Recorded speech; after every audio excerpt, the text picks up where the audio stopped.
आज मैं आप लोगों के साथ में एक चार्ट शेयर करना चाह रही हूँ जो कि विवाह से संबंधित है और बहुत इंटरेस्टिंग चार्ट है। किसी की भी मैरिज जब होने का टाइम आता है और उसके पेरेंट्स बहुत जगह रिश्ते ढूंढते हैं, बात भी चलाते हैं, वो कहीं पर भी बात फाइनल नहीं होती है। तो ऐसी कौन सी स्थितियां होती हैं नेटल चार्ट में जो कि किसी के भी विवाह को जल्दी तय नहीं होने देती हैं। ये एक लड़की का चार्ट है, 98 बॉर्न लड़की है और काफी अच्छी है, पढ़ाई में बहुत अच्छी है और नौकरी भी कर रही है। अभी ये बैंक सेक्टर में है और इनके जो पेरेंट्स हैं उन्होंने अपनी बेटी के चार्ट को कई एस्ट्रोलॉजिस्ट को भी दिखाया है। थोड़े बहुत उन्होंने उपाय भी किए हैं, कुछ रेमेडीज भी की हैं। इसके बावजूद भी अभी तक इनकी बेटी की शादी कहीं पर भी तय नहीं हो पा रही है। तो ऐसी कौन सी स्थितियां होती हैं जो कि डिले करती हैं मैरिज को और फिक्स्ड होने में प्रॉब्लम क्रिएट करती हैं। तो पहले तो मैं आपको ये बता दूं कि जब भी आप किसी भी भाव का विचार करते हैं, जैसे यहाँ पर विवाह की बात है, तो आपको यहाँ पर ये देखना है कि जो भी सेवेंथ हाउस है उसकी क्या स्थिति है, उसके राशि लॉर्ड की क्या स्थिति है, उसमें कौन सा ग्रह बैठा हुआ है। और जो कारक होता है लड़की के लिए, गुरु को भी आप देखिए और शुक्र की स्थिति को भी देखिए, क्योंकि गुरु विवाह को देने का काम करते हैं और शुक्र कहीं ना कहीं रिश्ते की जो सॉफ्टनेस होती है, जो उसकी मधुरता होती है, जो बॉन्डिंग होती है, उसको दिखाता है। तो आप हमेशा ध्यान रखना कि जब भी सेवेंथ हाउस में कोई भी रेट्रो प्लेनेट बैठ जाए, और विशेष रूप से अगर वो प्लेनेट मेलेफिक प्लेनेट है, जैसे कि सैटर्न है, राहु है या मंगल है, और उसका जो राशि लॉर्ड है अगर वो भी वक्री हो जाता है, तो उस स्थिति में और भी दिक्कतें बढ़ जाती हैं। क्योंकि प्लेनेट का जो रेट्रो होना होता है वो किसी भी चीज की रिपीटेशन को दिखाता है, दोहराव को दिखाता है। मतलब कि कोई घटना जो है वो दो बार हो, इस तरह की स्थितियों को वो दिखाता है। तो ये जो चार्ट है काफी इंटरेस्टिंग है और इसको मैं आप लोगों को चार्ट के माध्यम से ही बताती हूँ।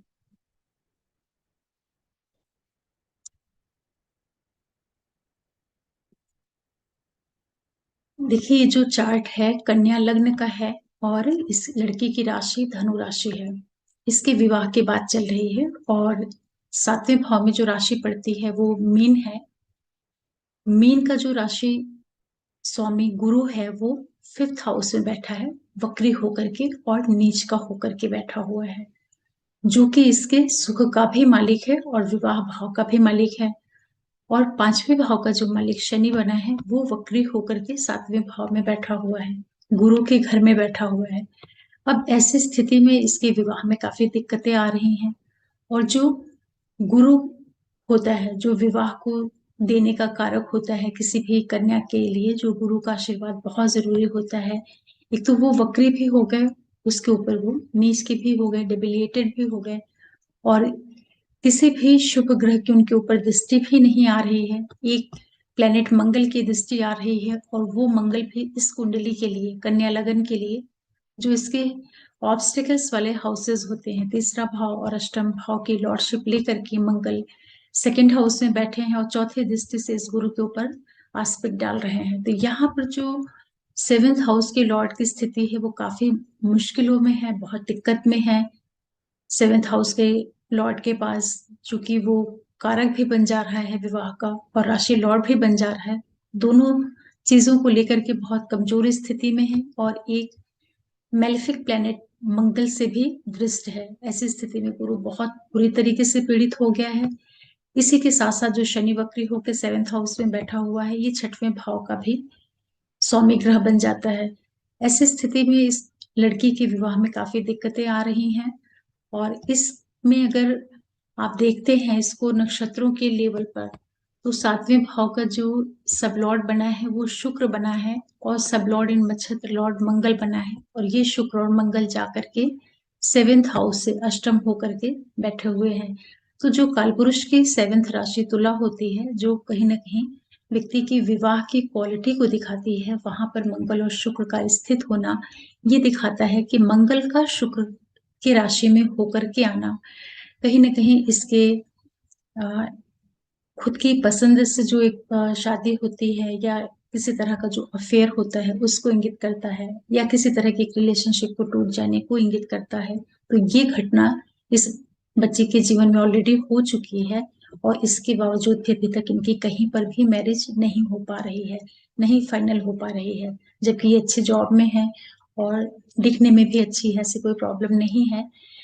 और इनका जो लग्नेश है वो भी अपने से द्वादश होकर के राहु केतु एक्सिस पे आकर के बैठा हुआ है, तो कहीं ना कहीं ये भी दिखा रहा है कि जातक के जीवन में काफी स्ट्रगल, तनाव, इस तरह की स्थितियों का भी सामना करना पड़ सकता है, जो कि ऑलरेडी उसको मैरिज को लेकर के सहन करनी ही पड़ रही है।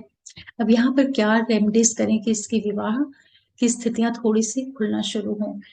यहाँ पर देखिए, जो सेवेंथ हाउस का राशि लॉर्ड गुरु बना है, वक्री हुआ है, नीच हुआ है, सबसे पहले यहाँ पे गुरु के मंत्रों का बहुत अच्छे से संकल्प लेकर के जप करवाने की जरूरत पड़ेगी। 19,000 जो मंत्र होते हैं उसके बीज मंत्र गुरु के, ओम ग्राम ग्रीम ग्रोम से गुरुवे नमः, तब इस गुरु की जो नेगेटिविटी है उसमें थोड़ी कमी आएगी। और इसी के साथ साथ इनको गुरु को और भी स्ट्रॉन्ग करना पड़ेगा, क्योंकि ये गुरु इनके सुख भाव के भी मालिक है और विवाह भाव के भी मालिक हो करके नीच के वक्र स्थिति में है, जो कि इनके सुखों में कमी कर रहे हैं।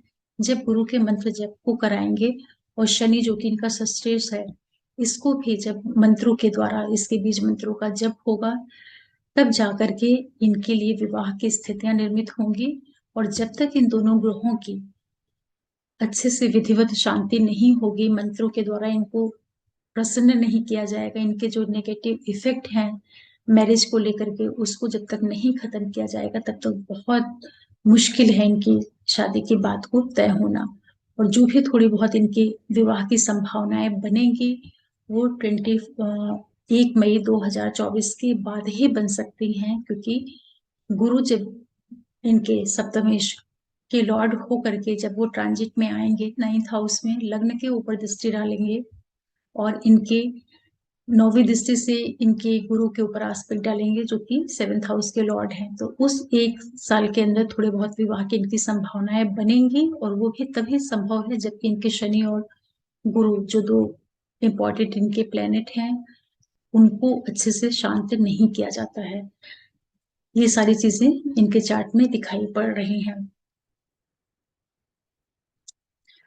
इस तरीके से जो ये चार्ट है, इसको आप देख करके ये समझ पा रहे होंगे कि कोई भी जब चार्ट सामने आता है, या किसी की भी लाइफ में किसी भी चीज की प्रॉब्लम होती है, चाहे उसके विवाह को लेकर के, बच्चों को लेकर के, उसके एजुकेशन को लेकर के, या हेल्थ को लेकर के, तो जब आप उस हाउस के ऊपर जाएंगे, देखेंगे कि वहां पर क्या स्थिति बन रही है, और जो कारक को चेक करेंगे, कारक को चेक करने के बाद आप उसको नवमांशा में भी जाकर के चेक कर सकते हैं। लेकिन काफी अधिक संभावना रहती है कि जो D1 चार्ट होता है, नेटल चार्ट, वहां पर स्थितियां बहुत अच्छी तरीके से अपने आप को स्पष्ट कर देती हैं।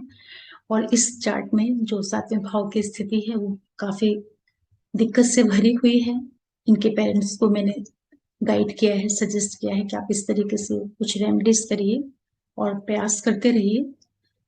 अगर ईश्वर चाहेंगे तो 2024 में इनके विवाह के रास्ते खुलेंगे, बनेंगे। हालांकि अभी भी ये लोग देख रहे हैं और बात चलती है, ऐसा नहीं है, रिश्ते भी आ रहे हैं, बात चल रही है, सब कुछ हो रहा है, लेकिन लास्ट टाइम पे बात फाइनल होने से रुक जा रही है। तो आशा कर रही हूँ कि आप सभी व्यूअर्स जो मेरे चैनल से जुड़े हैं, इस वीडियो से थोड़ी आपको गाइडलाइन मिल पा रही होगी। और बहुत से लोगों के क्वेश्चन भी रहते हैं मैरिज को लेकर के, कि विवाह से संबंधित जो उनकी बात है वो नहीं हो पा रही है, कब तक होगी।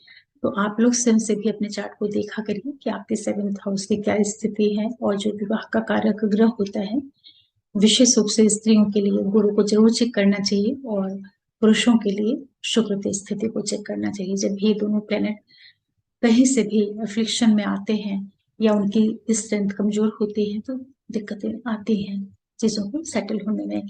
फिर भी निराश नहीं होना है, और ग्रहों को अच्छा करने का सबसे बढ़िया तरीका होता है उनके बीज मंत्रों का विधिवत जाप कराया जाए। और ये संख्या में बहुत अधिक होता है, इसलिए किसी विद्वान ब्राह्मण से करवा लिया जाए तो बहुत अच्छा होता है। और साथ में अगर व्यक्ति स्वयं भी करे, डेली एक नियम बना ले कि एक अपने आप को टारगेट दे दे कि 4 महीने 5 महीने में मंत्रों को पूरा जप करके कंप्लीट करना है, तो स्वयं से भी कर सकता है और उसके बाद फिर उसको अच्छे से हवन करके समर्पित करें जिस भी ग्रह के लिए कर रहे हैं। तो बहुत से केसेस में मैंने देखा है कि चीजें बन जाती हैं, जो काम नहीं हो पा रहा होता है वो ठीक हो जाता है।